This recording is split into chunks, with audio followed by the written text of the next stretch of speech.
Hello again team, it's Jess or JashiiCorrin and welcome back for another video. Today I'm filling in my list of theme ideas in my long-term collections bullet journal, but what we're going to talk about is how to pick a monthly theme.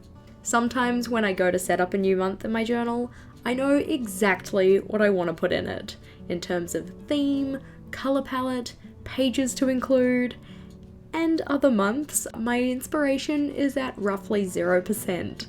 Sometimes that's due to me just not being motivated to work in my journal, but that's not our focus for today.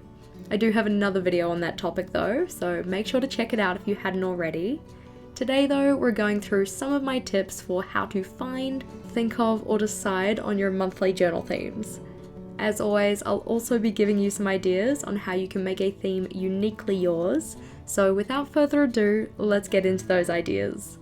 When it comes to finding themes, and by this I mean finding bullet journal setups that have already been done by others with different themes, the main place I'll go to is social media. I find Pinterest particularly helpful, just given the way that the search results are displayed, but Instagram and YouTube can also be really helpful. As well as just looking out for pictures and videos of other people's journals, I'll also make sure to look for theme idea lists too, whether those be done as videos or just as written lists of theme ideas. Any of the interesting theme ideas that I find from those places though, I'm going to save, whether that be into the different saved post options on different social media platforms, or saving it by writing the theme idea down in my long-term collections journal, just as I'm doing here. Having go-to places like these with all of the theme ideas you've already decided that you want to do can be really helpful when you're getting yourself set up for a new month. Sometimes though, rather than doing my own version of themes I've seen done previously, I'll be looking to do a theme that I haven't seen before, or haven't seen yet.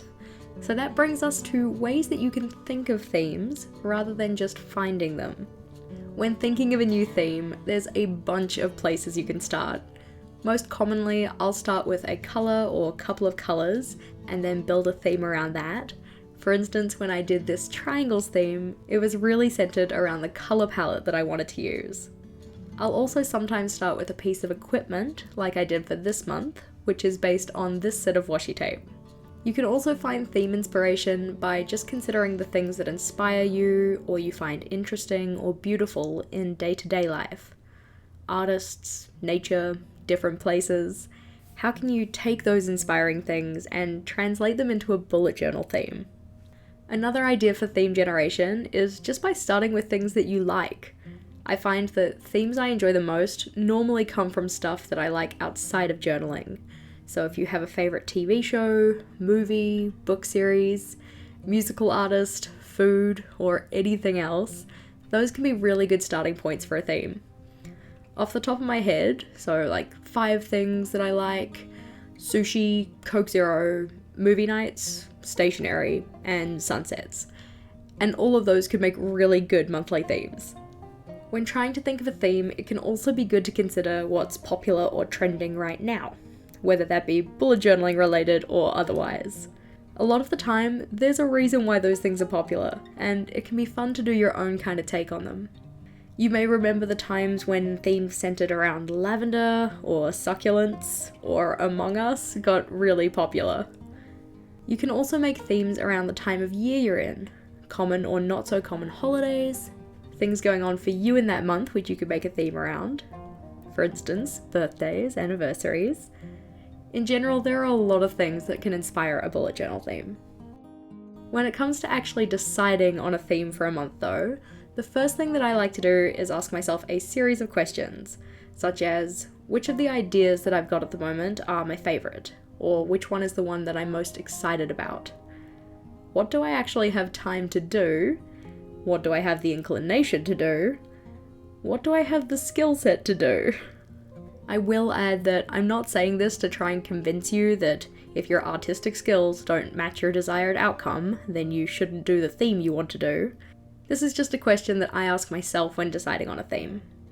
For example, doing a galaxy theme is something that I super want to do in my journal, but I know that given my current skill set, and inclination, and the time that I can dedicate to my journal, I likely won't be able to produce anything that lives up to the vision that I have for such a theme.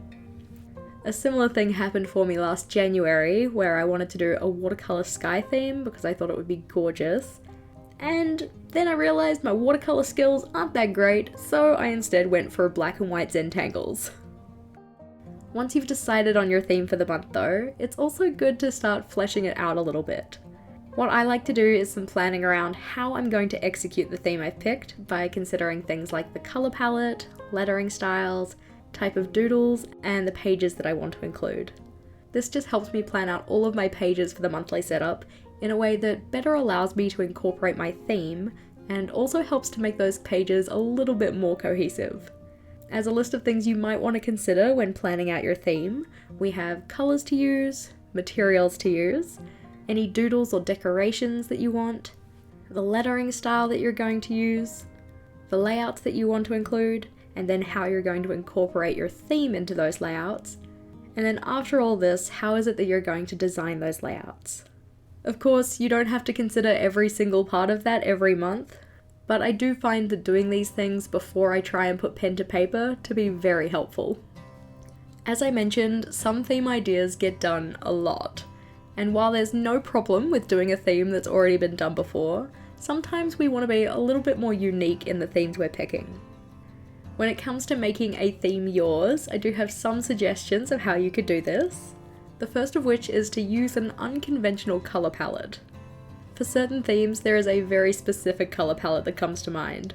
So if we're thinking an under the sea or ocean life theme, we're probably thinking things like blues and greens. But maybe to make your underwater theme a little bit more unique, you might want to just use pinks and purples or something. Another way to make a theme your own is by marrying unlikely combinations. So rather than just doing a Christmas theme, maybe you could do something like a Troll Dolls Christmas theme, with a bunch of little troll dolls celebrating the Christmas season. Another thing you can do to make a theme more flexible is by thinking broad within your theme. Some themes have a huge range of things that you can do with them. So for instance, if you're going with a Harry Potter theme, there are plenty of different aspects of Harry Potter that you can include. Do you want stuff to do with potions? Do you want stuff to do with Quidditch? You could have something to do with Devil Snare or Bertie Bott's every flavoured beans. Something to do with house points. There's a lot of different things you could include. Another way to make a theme your own is actually by doing the opposite, so taking a bigger theme and getting really specific, and just focusing on one smaller part. So for instance, in my most recent December theme, rather than doing Christmas, I did Christmas lights. So taking that really big theme idea and just narrowing down on one smaller part. Another way to make themes uniquely yours is to pick things that are specific to you. Maybe from your specific likes or your hobbies. We all have things that make us unique, so leaning into that and using it for your bullet journal theme is another way to make your theme more unique. But of course, you don't have to be unique at all. There's a reason why certain themes are as popular as they are. And also, one of the easiest ways to find out what you do and don't like in your journal is by trying new things. And a lot of the time, the new things we try are going to be inspired by other people. And that's okay. Just make sure to credit your sources of inspiration. Question of the day for you though, what has been one of your most favourite monthly themes that you've done in your journal? For me, it would probably have to be my space theme, my moons and mountains theme, and my autumn theme. As you can see, my Bujo themes list isn't quite full though, so I am on the lookout for some more theme ideas. So make sure to comment below what theme you've done that's been your favourite. As always team, thank you for watching. If you liked today's video, please do make sure to give it a big thumbs up, and be sure to subscribe to my channel for more on planning, productivity, and personal development. Until next time, bye!